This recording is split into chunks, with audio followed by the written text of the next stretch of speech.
Orient bell tiles studio से आप देख रहे हैं एबीपी न्यूज।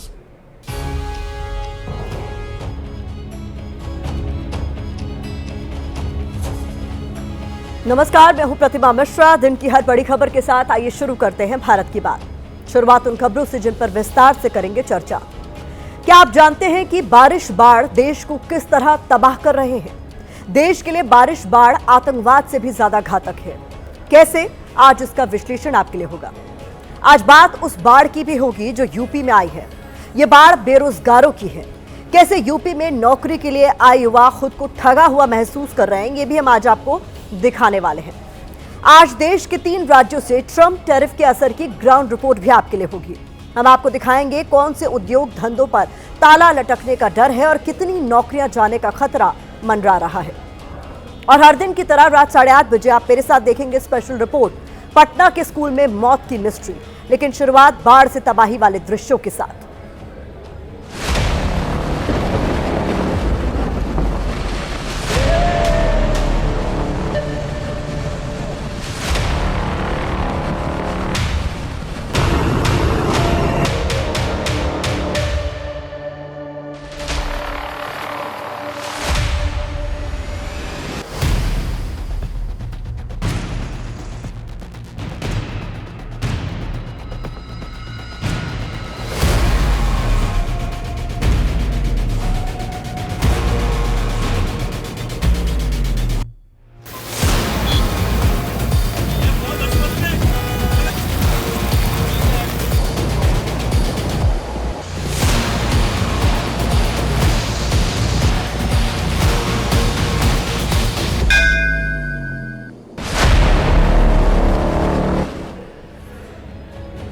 तो आज हमारे शो की थीम है आपदा। अगले आधे घंटे हम देश के सामने चुनौती की तरह खड़ी 3 आपदाओं का विश्लेषण आपके लिए करने वाले हैं। इसमें पहली है आर्थिक आपदा। बीते कई दिनों से आधा हिंदुस्तान बारिश बाढ़ की जलबंदी में जकड़ा हुआ है। इसकी वजह से अब तक हमारे, आपके और सरकार के लाखों करोड़ों रुपए पानी में बह चुके हैं। दूसरी है बेरोजगारी वाली आपदा। इस आपदा के केंद्र में यूपी सरकार का रोजगार मेला है, जहां हजारों युवा नौकरी का सपना लेकर लखनऊ आए, लेकिन इनमें बहुत से लोग ऐसे थे जिन्हें खाली हाथ ही लौटना पड़ा। उम्मीदवार ज्यादा थे और नौकरियां बेहद कम। तीसरी आपदा अमेरिका की तरफ से भारत पर लगाए गए 50% टैरिफ से जुड़ी है।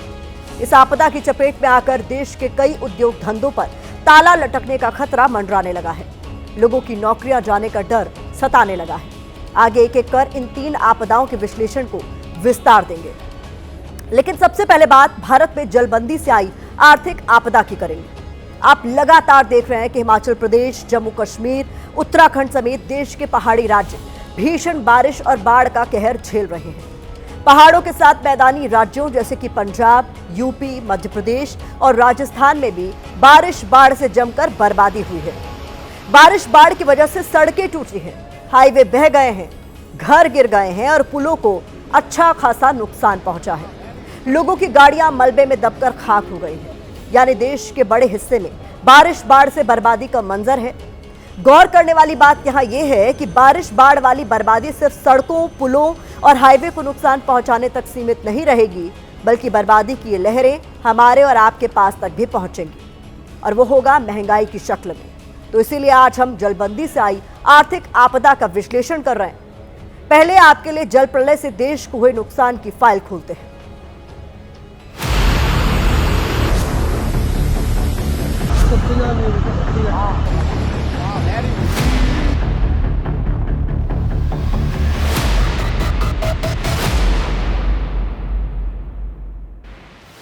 बाढ़ की लहरें घरों मकानों को बहाती है।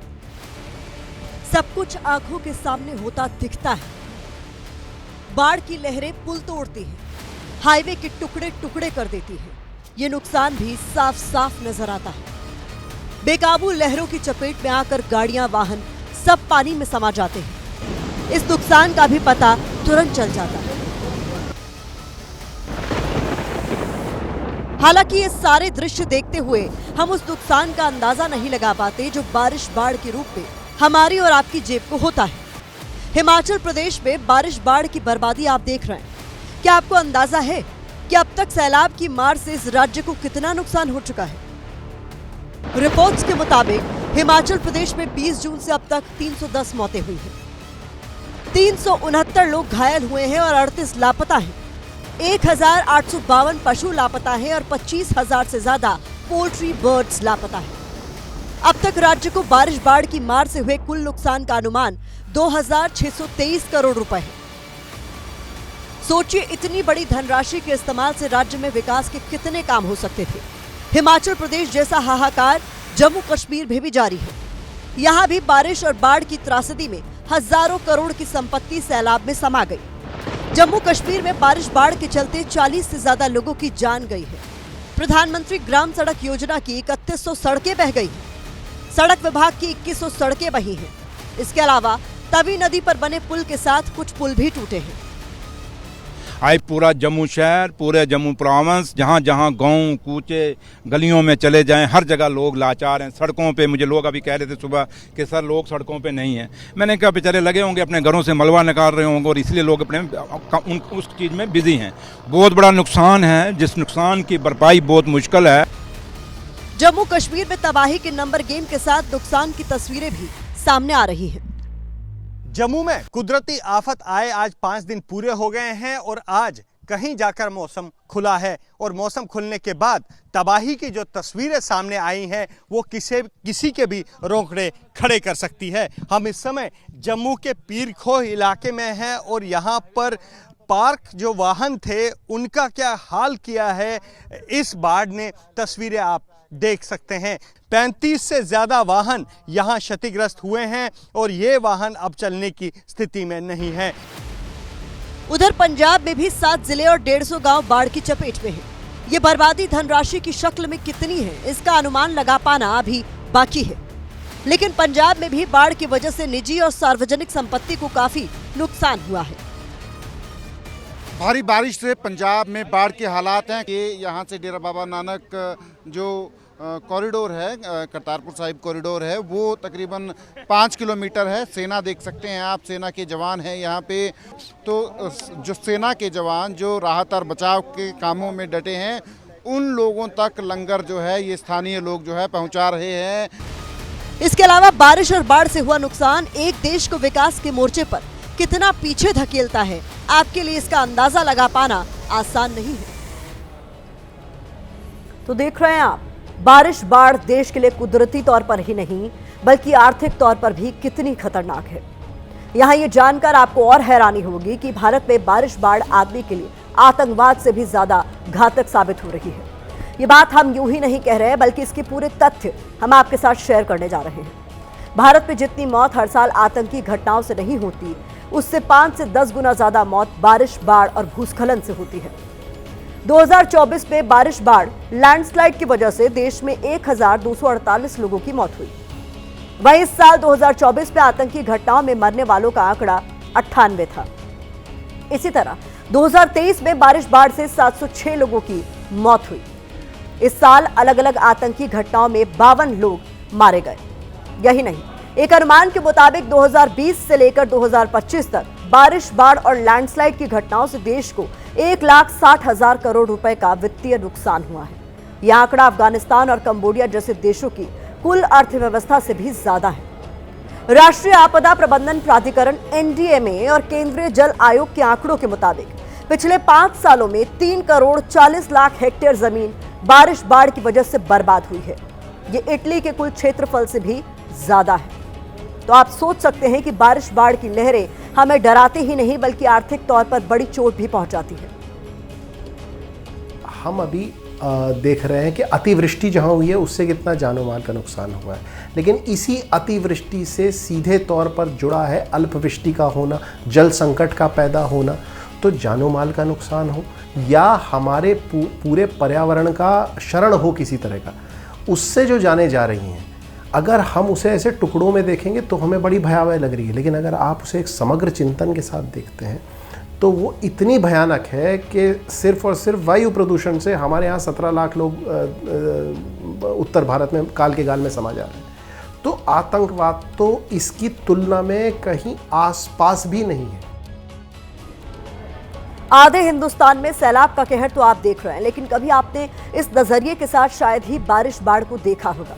इसलिए आज हमने जलबंदी से आर्थिक आपदा वाला विश्लेषण आपके लिए तैयार किया है।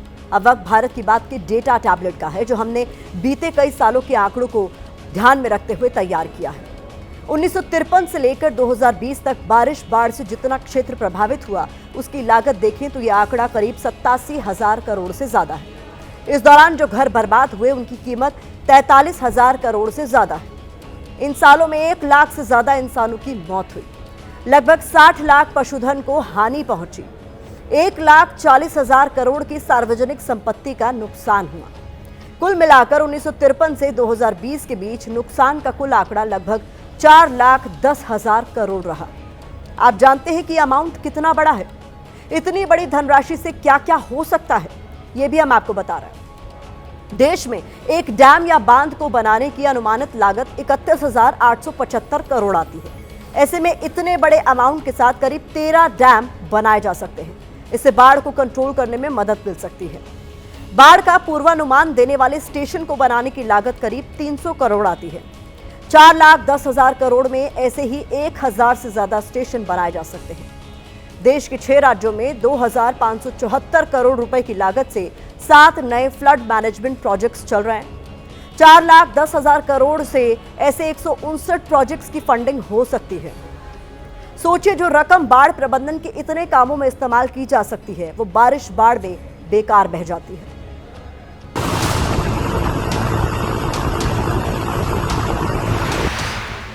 गुरदासपुर के डेरा बाबा नानक इलाके में है, करतारपुर साहिब कॉरिडोर में इस वक्त हम हैं। यहाँ आपको दिखाते हैं सेना के जवान जो है रेस्क्यू ऑपरेशंस में जो लगे हैं। स्थानीय लोग जो हैं वो राहत और बचाव के कामों में लगे हैं। तो सेना के जवान अपना बोट जो है उसका इस्तेमाल कर रहे हैं। स्थानीय लोग जो हैं वो अपनी ट्रैक्टर ट्रॉलीज़ का इस्तेमाल कर रहे हैं। तो इस तरीके से यहाँ डेरा बाबा नानक में ये करतारपुर साहिब कॉरिडोर के पास का ये सारा एरिया जो है, वहाँ पे जो है ये राहत और बचाव के जो काम हैं उनको अंजाम दिया जा रहा है। ये डेरा बाबा नानक जी, डेरा बाबा नानक लेके जा रहे हैं। तो अभी स्थितियाँ क्या हैं हम देख रहे हैं। यहाँ तो बहुत सारा पानी है जहाँ से हम गुजर रहे हैं। तो गाँव में कैसे हालात हैं? गाँव में देख ही लो जी, क्या देख रहे हैं। तो ये हाँ जी, आप लोग क्या क्या लेके जा रहे हैं? आप लोग पानी लेके जा रहे हैं, आटा है और खाने वाली कुछ आइटम है। बहुत सारे लोग हैं घरों में, उन घरों तक राशन पहुंचाना, खाने पीने का सामान पहुंचाना, वो एक बड़ा चैलेंज है। उसको तमाम जो लोग हैं, स्थानीय लोग हैं, सेना है, एनडीआरएफ है, वो तमाम लोग उसको अंजाम दे रहे हैं। आपने कुदरती आपदा पर हुए नुकसान को देखा, अब हम आपको रोजगार को लेकर आई आपदा के बारे में भी बताते हैं। उत्तर प्रदेश की योगी आदित्यनाथ सरकार ने लखनऊ के इंदिरा गांधी प्रतिष्ठान में रोजगार महाकुंभ का आयोजन किया। रोजगार महाकुंभ 26 से 28 अगस्त तक चला। आज इसका आखिरी दिन था। यूपी सरकार के इस रोजगार महाकुंभ में हर दिन भीड़ जुटी, लंबी लंबी कतारें लगी। 3 दिन में 50,000 युवाओं को उनकी योग्यता के अनुसार नौकरी देने की बात कही गई थी। इस रोजगार मेले में 100 से ज्यादा कंपनियां आई। सरकार का दावा है कि रोजगार मेले के जरिए बेरोजगार युवाओं को विदेश में भी नौकरियों का ऑफर लेटर दिया गया। लेकिन यहां दावों और हकीकत में बहुत बड़ा अंतर नजर आया। हमारे देश में नौकरी की क्या हालत है, कैसे युवा नौकरी के लिए दर दर की ठोकरें खा रहा है, कैसे युवा अपने भविष्य को लेकर परेशान है, वो लखनऊ रोजगार महाकुंभ में पहुंचे युवाओं को देखकर समझा जा सकता है। पहले आपको इन युवाओं की बात सुनवाते हैं, फिर खबर को आगे विस्तार देंगे।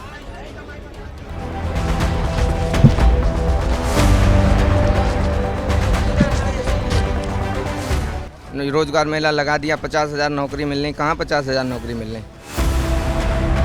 इंडिया में हम लोग तो इससे अच्छा तो कुछ नहीं कि पानी की बोतलें बेच बेच के यहाँ पैसा पैदा कर लेंगे। सब विदेशी कंपनी आ रही है, कब आ रही है कब जा रही है पता ही नहीं चल रहा है।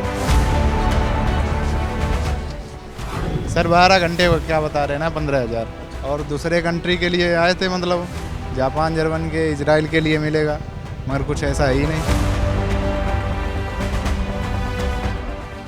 मर्चेंट नेवी का स्टूडेंट हूँ और यहाँ जुमलेबाजी हो रही है।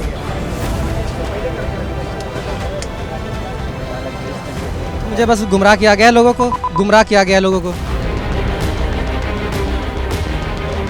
जो जो मेन कंपनियां हैं जिनका नाम डाले थे उन पे सर कोई यहाँ पे इंटरव्यू ले ही नहीं रहा है, कह रहे कंपनी वो नहीं है। जितना प्रचार किया गया है ना उस हिसाब से ऐसा कुछ है नहीं, वहाँ का सब उल्टा है यहाँ पे। देख रहे हैं, अब होगा तो होगा, नहीं तो फिर घर चल जाएंगे।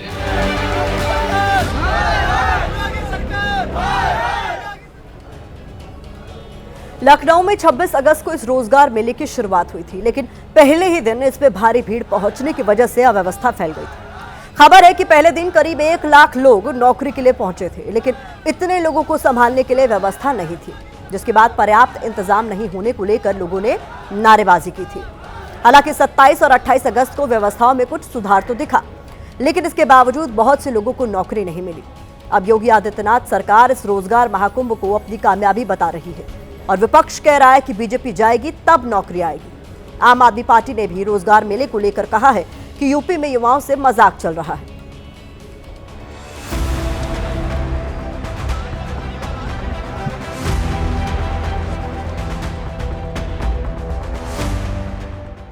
मन में उम्मीद लिए ये भीड़ लखनऊ में जुटी थी, उम्मीद नौकरी की, उम्मीद सुनहरे भविष्य की, लेकिन उम्मीद को टूटते टाइम नहीं लगा। हम लोग वाराणसी से आए हुए हैं, यहाँ पे आके हम लोगों को बोल रहे हैं सिर्फ दुबई का है और जर्मनी जापान के लिए कुछ भी नहीं है। अभी क्या करें बताइए, क्यों पेपर में निकालते हो ऐसा काम? और पैसा फूंक के आते हैं, कम से कम 500-600 रुपया आने में लगा, 500 रुपया जाने में। इंटरव्यू हुआ कि नहीं हुआ? कुछ नहीं हुआ। लखनऊ में 3 दिन तक चले रोजगार महाकुंभ में 50,000 लोगों को नौकरी देने की बात कही गई थी। इन 50,000 में 10,000 नौकरी लखनऊ के युवाओं को मिलनी थी, लेकिन क्या सच में इन युवाओं को नौकरी मिली? क्या सच में 50,000 युवाओं के हाथ में लेटर आया? दरअसल 100 कंपनियों ने 3 दिन तक हजारों युवाओं के इंटरव्यू लिए। जापान, जर्मनी, सऊदी अरब जैसे देशों में नौकरी की बात कही गई, लेकिन युवाओं का आरोप है कि सिर्फ दुबई में ही प्लेसमेंट दिया जा रहा है। उसमें भी सैलरी सिर्फ 1100 दिरहम है, जिसमें दुबई में गुजारा कर पाना मुश्किल ही नहीं नामुमकिन है। सैलरी बहुत कम लग रहा है, इसके लिए नहीं। 1300 दे रहे हैं दुबई का। यहाँ पे जो दुबई कंपनी है उसमें केवल 20,000 दे रहा हमें। खाना पीना आपका सब रहेगा तो फायदा क्या मिलेगा? 3 दिन में युवाओं को कितनी नौकरी मिली, इसी को जानने के लिए एबीपी न्यूज की टीम ने उत्तर प्रदेश की डायरेक्टर एम्प्लॉयमेंट नेहा प्रकाश से बात की। 15,000 जॉब ऑफर लेटर्स दे पाए कैंडिडेट्स को। 50,000 का जो फिगर है वो इस पूरे अभियान का है, रोजगार महाकुंभ 2025। योगी आदित्यनाथ का संकल्प हर हाथ को काम, हर युवा को सम्मान देने का है। इसीलिए मुख्यमंत्री ने खुद उन 15 युवाओं को नियुक्ति पत्र दिए थे जिनका विदेशी कंपनियों ने सिलेक्शन किया है। कि हर हाथ को काम, हर हाथ को रोजगार, यह भारतीय जनता पार्टी प्रारंभ से ही सोचती थी।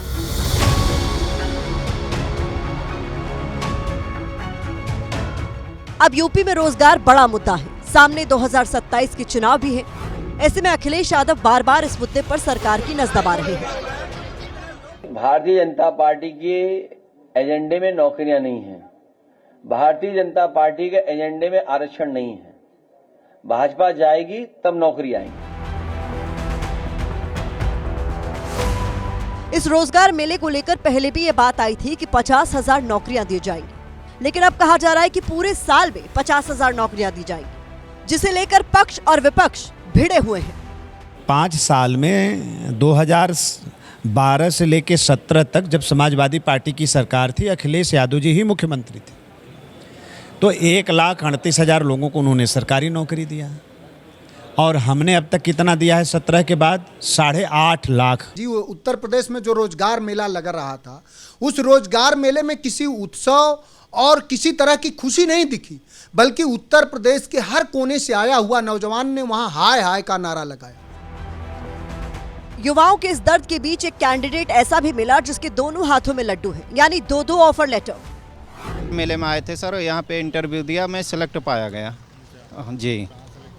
फरीदाबाद में हुए और एक कंपनी में और दिया, नोएडा में हुआ सिलेक्ट, और ये तीसरा जो कंपनी है ये 1076 में सर, इसमें अभी यानी कि मेन इंटरव्यू बाकी है।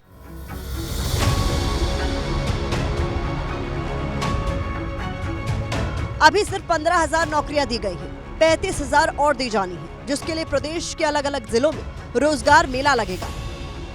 लेकिन ये भीड़, ये चेहरे बता रहे हैं कि लड़ाई अभी बहुत लंबी है। नौकरी के लिए अभी बहुत संघर्ष करना है। अब वक्त इस खबर पर सोशल मीडिया के ओपिनियन का है, तो यूजर्स लिख रहे हैं कि बीजेपी सरकार ने लखनऊ में रोजगार मेला के नाम पर बेरोजगार युवाओं को जुटाया, जिससे 2027 के लिए माहौल बन सके। योगी सरकार रोजगार मेले के नाम पर युवाओं को बेवकूफ बना रही है। रोजगार देने के बजाय युवाओं को केवल छलावा, अव्यवस्था और अपमान मिला। तो ये इस खबर पर सोशल मीडिया का नजरिया है। अब बात टैरिफ आपदा की करते हैं। पिछले कुछ दिनों से आप ट्रंप, टैरिफ, रोजगार, इंडस्ट्री पर असर, ये शब्द हर रोज सुन रहे होंगे, क्योंकि अमेरिका ने भारत पर 50% टैरिफ लगाया है। लेकिन क्या आपको पता है कि इस टैरिफ का भारत की अलग अलग इंडस्ट्रीज पर क्या और कितना असर हो रहा है?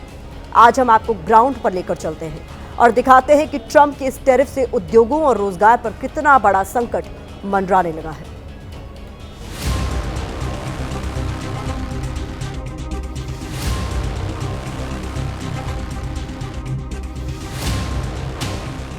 ट्रंप का भारत पर 50% टैरिफ लागू हो चुका है, जिससे किसी को धंधे में मंदी की आहट दिख रही है, किसी को नौकरी पर संकट नजर आ रहा है। इसी को जानने के लिए एबीपी न्यूज ने एक बड़ी पड़ताल की और सबसे पहले हम पहुंचे भारत के डायमंड हब सूरत में।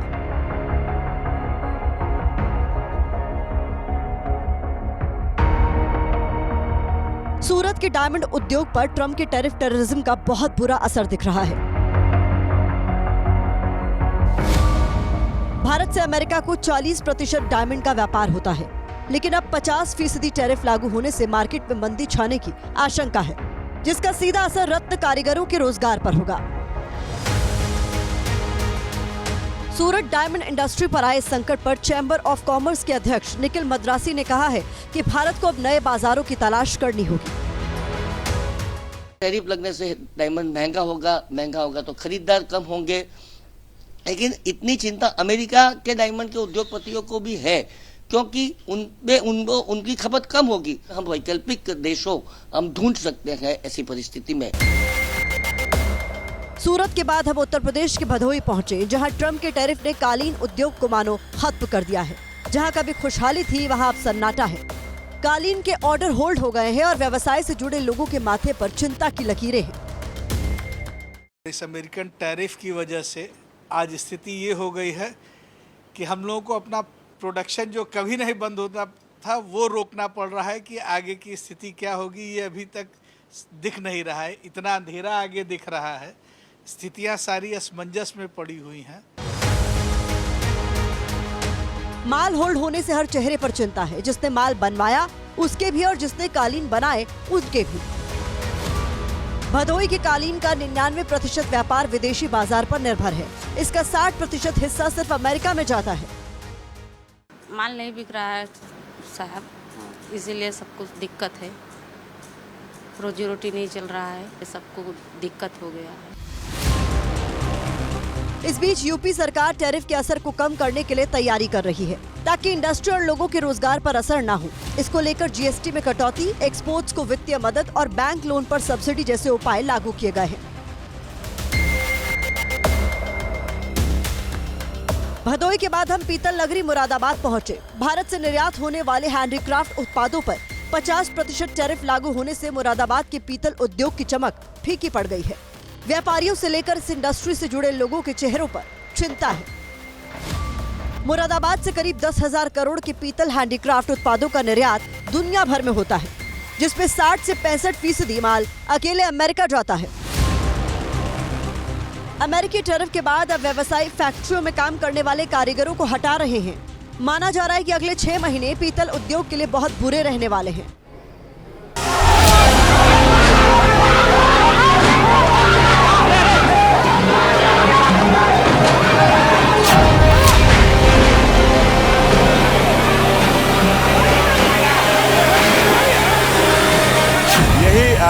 कन्या मध्य विद्यालय अमनटोला है। यहीं पर कल 5वीं क्लास की एक छात्रा ने जो है बाथरूम में खुद को आग लगा ली थी।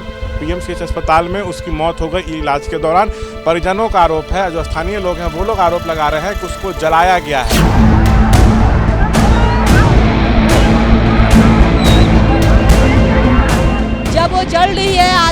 जल चुकी है, आवाज दे रही है, इसमें खाना बनाने वाली का भी हाथ, रसोईया। हाँ, उसकी हत्या, उसको मारा गया जबरदस्ती, साजिश से सारे टीचर का सर उसमें।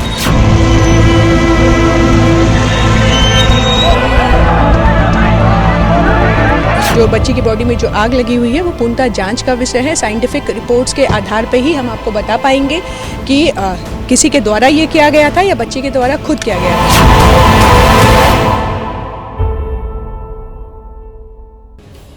जरा सोचिए, 5वीं क्लास में पढ़ने वाली एक बच्ची स्कूल जाती है और फिर खबर आती है कि बच्ची ने स्कूल के बाथरूम में घुसकर खुद को आग लगा ली। बच्ची ने आग कैसे लगाई, क्यों लगाई, किसी ने उसे रोका क्यों नहीं, किसी को पता क्यों नहीं चला? आग खुद लगाई या फिर वजह कुछ और है? ऐसे किसी भी सवाल का जवाब अब तक नहीं मिला है। और गौर कीजिएगा, ये घटना बिहार की राजधानी पटना के गर्दनीबाग इलाके की है, जो मुख्य शहर का इलाका है, यानी किसी दूर दराज के कस्बे या गांव की घटना नहीं है। देश हैरान है कि आखिर स्कूल की चारदीवारी के भीतर ऐसी वारदात कैसे हो सकती है। स्कूल तो वो जगह है जो बच्चों के लिए सबसे सुरक्षित मानी जाती है।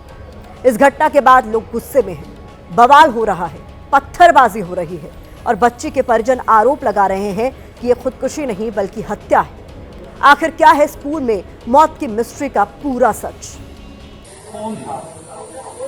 पहचान रही हमको?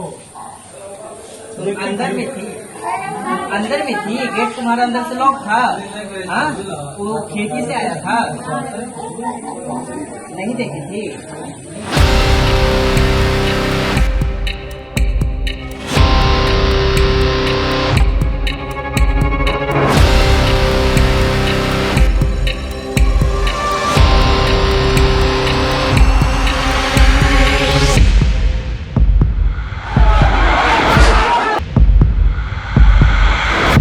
एक बच्ची की टूटती सांसों के बीच निकले कुछ शब्द आपको झकझोर देंगे। कौन था?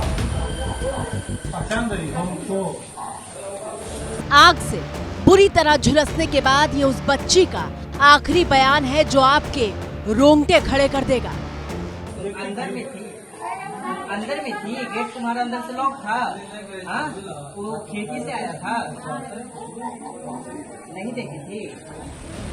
ये 5वीं क्लास की वो बच्ची है जिसकी मौत के बाद सिर्फ बिहार की राजधानी पटना नहीं बल्कि पूरे देश के मन में अनसुलझे सवाल सुलग रहे हैं।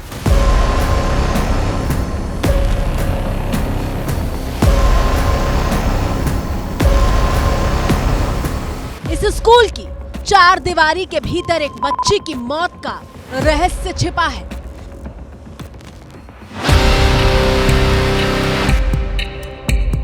दुपट्टा मांगा, दुपट्टा भी मैम नहीं दिया। अब बाथरूम वो बंद रहा था, आज क्यों खोला, उसका सवाल चाहिए ना।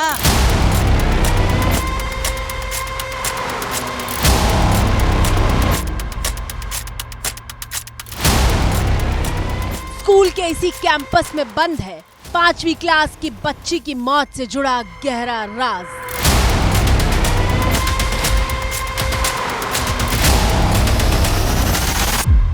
और स्कूल के बाथरूम में बंद है उस बच्ची के आखिरी पलों से जुड़े हर सवाल का जवाब। सवाल ये कि 27 अगस्त को आखिर पटना के गर्दनीबाग इलाके के इस कन्या मध्य विद्यालय में क्या हुआ था। यही कन्या मध्य विद्यालय अमनटोला है। यहीं पर कल 5वीं क्लास की एक छात्रा ने जो है बाथरूम में खुद को आग लगा ली थी। पीएमसीएच अस्पताल में उसकी मौत हो गई इलाज के दौरान। परिजनों का आरोप है, जो स्थानीय लोग हैं वो लोग आरोप लगा रहे हैं कि उसको जलाया गया है। परिजन के बयान पर हत्या का केस जो है वो गर्दनीबाग थाने में जो है वो दर्ज कर लिया गया है। बच्ची को आग लगने की खबर जैसे ही परिजनों और इलाके के लोगों तक पहुंची, बवाल शुरू हो गया।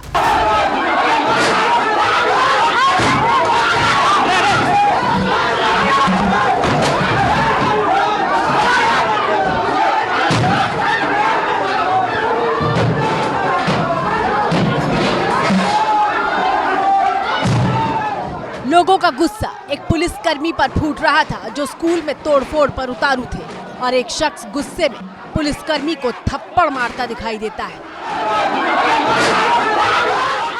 ये सारा बवाल स्कूल के स्टाफ रूम में हो रहा था और अकेला पुलिसकर्मी लोगों को शांत करते हुए दिखाई दे रहा था।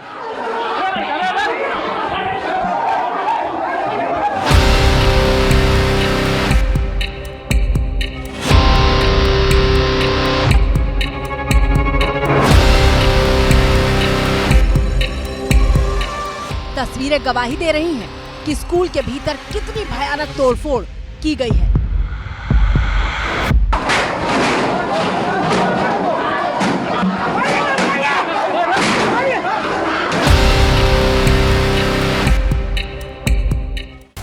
दरअसल परिजनों और इलाके के लोगों का आरोप है कि बच्ची ने खुद आग नहीं लगाई बल्कि उसे जलाया गया है।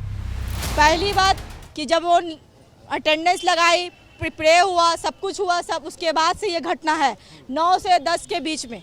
जब वो जल रही है, आधा घंटा जल चुकी है, आवाज दे रही है, इसमें खाना बनाने वाली का भी हाथ है, रसोईया, हाँ उसका भी हाथ है। ऊपर से सब लड़की लोग उसको आवाज दे रही है, लेकिन वो आए नहीं। मैडम को भी आवाज दी, आई नहीं। सर को भी आवाज दी, आए नहीं। बहुत देर के बाद जब हद से ज्यादा हो गया तब जाके बाहर में पता चला, तब पब्लिक मूवमेंट हुआ, तब पब्लिक आया, ऑटो लगाया, सब कुछ चादर फेंका, उसको निकाला। उस टाइम भी वो लड़की जिंदी थी। और ये जो बोला जा रहा है कि अपने अंदर से लॉक करी थी, वो लॉक नहीं था, वो गेट खुला हुआ था।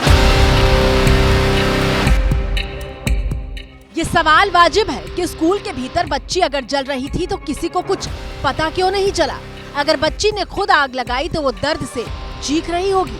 अगर बाथरूम का दरवाजा भी बंद था तो भी भरे पूरे स्कूल में किसी को आहट तक कैसे नहीं मिली?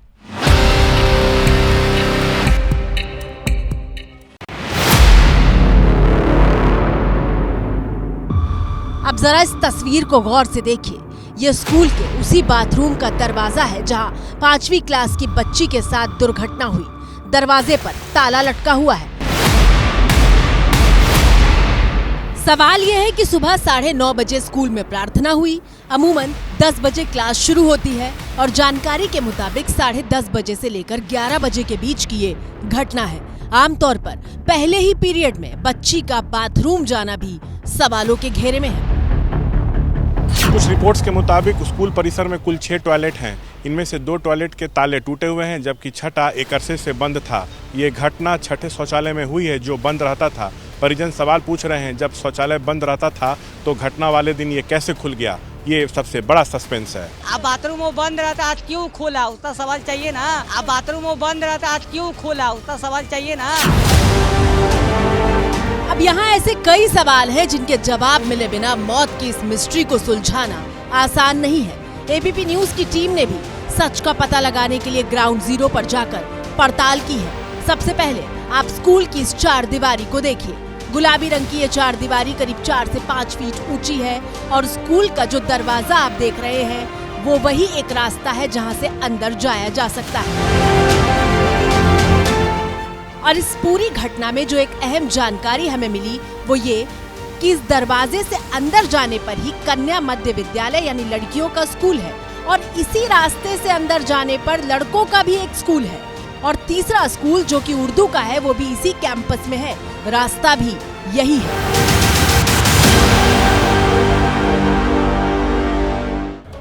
यानी इस कैंपस में लड़कियों के साथ लड़के भी पढ़ते हैं। अब सवाल यहाँ पर ये उठता है कि अगर ये हत्या है जैसा कि परिवार के लोग आरोप लगा रहे हैं तो फिर हत्यारा अंदर का है या फिर बाहर का?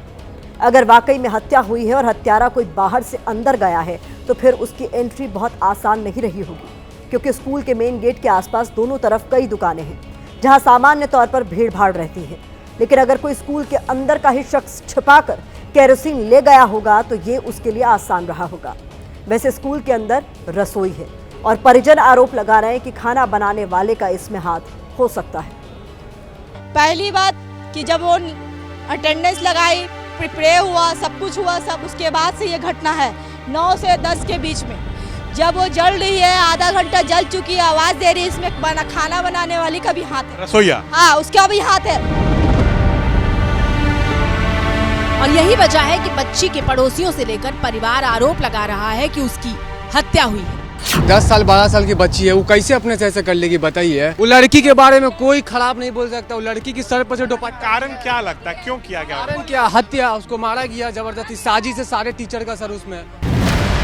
आरोप बेहद गंभीर है, लेकिन पुलिस कह रही है कि जांच के बाद ही ये पता चलेगा कि बच्ची ने खुद आग लगाई या उसे आग लगाई गई। लोगों के द्वारा ये बोला जा रहा है कि उसके साथ किसी और ने जो है आग लगाने की बात है। तो ये सब जो है संज्ञान में लिया गया है। यहाँ CCTVs हैं, उनको खंगाला जा रहा है। FSL टीम स्पॉट देख के गई है, जितना भी जो भी वहाँ पे मिल रहा था सबूत वो सब इकट्ठा किया गया है। आसपास का भी हम लोग खंगाल रहे हैं, जारी है। अगर पूर्व में भी इस तरह का कोई घटना हुआ है और वो सबको जो है पूरा प्रॉपरली सत्यापन किया जा रहा है और आगे की कार्रवाई जारी है। लोगों का गुस्सा इसलिए भी बहुत ज्यादा है कि जब इलाके के लोग स्कूल के भीतर पहुंचे तो वो ही उस बच्ची को अस्पताल लेकर गए। आरोप के मुताबिक स्कूल वालों ने मदद नहीं की। पब्लिक लोग ले गया उसको टेम्पू में बैठा के, टीचर को हाथ नहीं लगाया। स्थानीय लोग जो है उसको ऑटो से ले गए हैं हॉस्पिटल। हाँ, आग लगा गया है। लड़की बहुत गरीब की बच्ची है, गरीब की बच्ची है। 4 कांड हुआ है यहाँ। गरीब है, बर्तन धोती दूसरा काम करती है, गरीब की बच्ची की। हत्या और आत्महत्या दोनों पहलुओं पर जो है पुलिस की टीम जो है वो जांच कर रही है। बाथरूम के पास एक डब्बा मिला है जिसमें किरोसिन तेल था। अगर बच्ची ने खुद को आग लगाई तो किरोसिन तेल कहाँ से आया? क्या स्कूल के अंदर वो किरोसिन तेल लेकर गई तो किसी ने क्यों नहीं देखा? ये एक बड़ा सवाल है। हम अभी जो है उसी इलाके में मौजूद हैं जहाँ पे ये घटना हुई है। चप्पे चप्पे पे पुलिसकर्मी यहाँ पर जो हैं वो तैनात हैं। जो परिजन हैं, जो स्थानीय लोग हैं, वो सीधा आरोप लगा रहे हैं स्कूल के मास्टरों पर कि मास्टरों ने जो है उस बच्ची को जलाकर मार दिया। वाकई ये सवाल परेशान करता है कि बच्ची ने आखिर आग कैसे लगाई? केरोसिन का डिब्बा उसे कहां से मिला? क्या वो केरोसिन लेकर स्कूल आई थी? और अगर लाई थी तो किसी ने देखा क्यों नहीं? स्कूल में सब पढ़ने जाती थी, अब पढ़ने जाते गया मास्टर लोग की क्या किया नहीं किया, बाथरूम में उसका डेथ हो गया। हम तो लग रहा है स्कूल में बच्ची, इतना छोटा बच्ची 12 बरस से कैसे वो आग लगा, उसको कैसे आग लगा सकती है? कैसे लगा सकता है इतना छोटा बच्ची? रीजन होगा सर, हो सकता है बच्ची कुछ देख ली होगी, टीचर डरता होगा उससे, उसको इसलिए मार दिया होगा। हालांकि हमने जब स्कूल से इस पूरी घटना पर उनका पक्ष जानना चाहा तो कोई जवाब नहीं मिला। हम यहाँ स्कूल पहुँचे हैं, जो आरोप लग रहे हैं उस पर हम जवाब लेने के लिए यहाँ पहुँचे, लेकिन यहाँ पर शिक्षक, प्रिंसिपल या स्कूल का कोई भी स्टाफ जो है वो मौजूद नहीं है। घटना के बाद से ही ये स्कूल जो है वो बंद है। जिस तरह से घटना हुई है और जो आरोप स्कूल प्रशासन पर लग रहे हैं, इसको लेकर स्कूल प्रशासन की तरफ से मीडिया में कोई बयान भी अब तक साझा नहीं किया गया है। झुलसी हुई हालत में 5वीं क्लास की बच्ची को पटना के PMCH अस्पताल में भर्ती करवाया गया था, लेकिन इलाज के दौरान जब बच्ची की मौत की खबर आई तो 28 अगस्त यानी गुरुवार को एक बार फिर पटना की सड़कों पर हंगामा शुरू हो गया।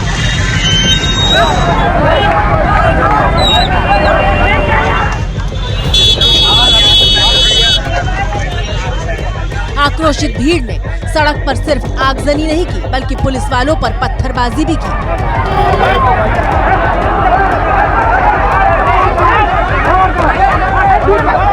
लोगों की पत्थरबाजी में एक दारोगा को चोट आई है और ये तस्वीरें उस वक्त की हैं जब घायल दारोगा को भीड़ से अलग किया जा रहा था।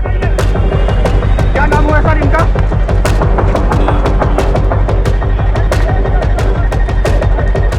लोगों ने, परिजनों ने जो है सड़क जाम किया, टायर जला के प्रदर्शन किया। पुलिस जब उनको समझाने के लिए पहुंची, पुलिस आई थी मामले को शांत करने के लिए, तो पुलिस पर भी जो है वो पथराव किया गया है, जिसमें एक पुलिसकर्मी जो है वो घायल हो गए हैं। पर देखिए किस तरह से पथराव हुआ है पुलिस पर, हम आपको उसकी तस्वीरें दिखा रहे हैं। यहाँ पर जगह जगह जो है ईंट पत्थर जो है वो बिखरे पड़े हुए हैं और देखिए यहाँ पे तमाम वरीय अधिकारी मौजूद हैं। भारी संख्या में पुलिसकर्मियों की जो है यहाँ पर वो तैनाती की गई है। आपको हम तस्वीरें दिखाएंगे आगे। देखिए आगे बैरिकेडिंग जो है वो कर दी गई है। चप्पे चप्पे पे यहाँ पे पुलिसकर्मी जो हैं वो तैनात हैं।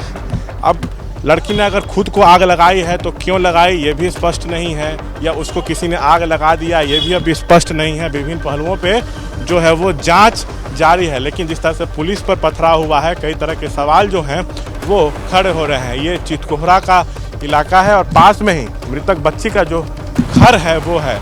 घटना के बाद से परिजन, स्थानीय लोग जो हैं वो बेहद आक्रोशित हैं। इलाके के लोग तो इस घटना के पीछे स्कूल के टीचर को जिम्मेदार बता रहे हैं। इससे पहले भी इस तरह का घटना उसमें हो चुका है, मतलब बहुत सारे लड़कियों के साथ छेड़खानी का आरोप भी लग चुका है टीचर पे ही। लड़की को इंसाफ चाहिए। जो भी ये गंदा अपराध किया है जो भी चाहे जो हो, मास्टर हो, स्टूडेंट हो, कोई हो, बस सजा मिलना चाहिए। इंसाफ आप लोग का धरना जारी रहे, बस इंसाफ मिलना चाहिए। आज एक के साथ हुआ है, कल दूसरे के साथ होगा।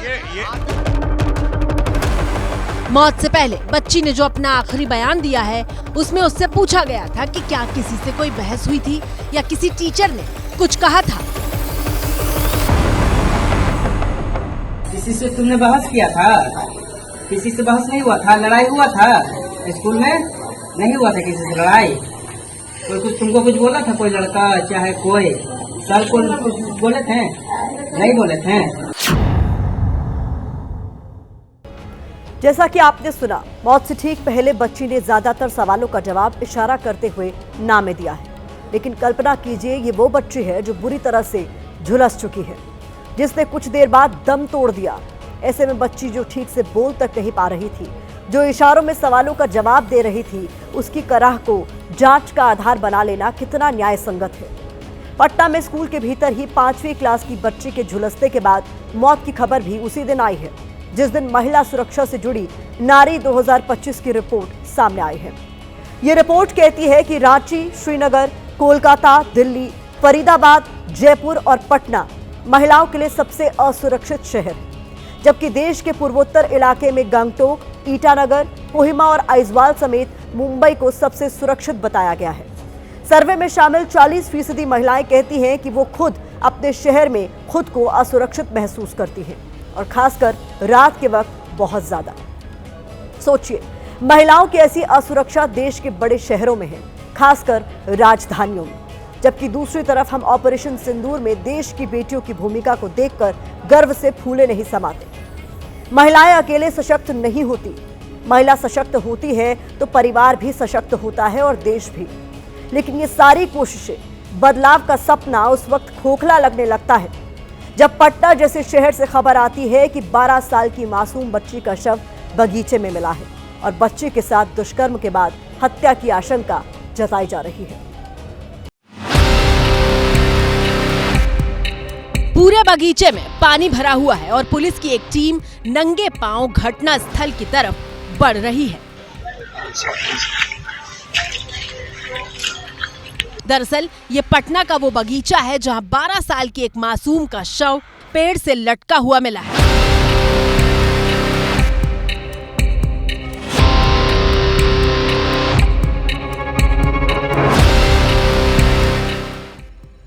परिवार के मुताबिक बच्ची जलावन लेने के लिए लकड़ी लेने गई थी, वापस नहीं आई तो परिवार ने बच्ची के लापता होने की खबर पुलिस में दर्ज करवाई। लेकिन गुरुवार को उसका शव मिला। परिवार ने दुष्कर्म के बाद हत्या की आशंका जताई है, जबकि पुलिस भी ये बात मान रही है कि ये पहली नजर में हत्या का मामला लग रहा है। प्रथम दृष्टया ये मामला हत्या का लग रहा है, और या तो इसमें दो स्थितियां हैं, बच्ची को पहले मारा गया है, तब पेट पर लटकाया गया है, और या फिर एक स्थिति ये हो सकती है कि लटका के मारा गया है। तो ये सारी चीजें तभी खुलेंगी जब पोस्टमार्टम की रिपोर्ट आएगी और एफएसएल की रिपोर्ट आएगी। पुलिस की जांच जारी है और पटना की पुलिस हर एंगल से दोनों मामलों की जांच कर रही है। बिहार में चुनाव होने हैं, इसीलिए ये मामला कल राजनीतिक रंग भी ले सकता है। इसी के साथ भारत की बात में मेरे साथ इतना ही। कल रात 8 बजे आप सभी से फिर होगी मुलाकात।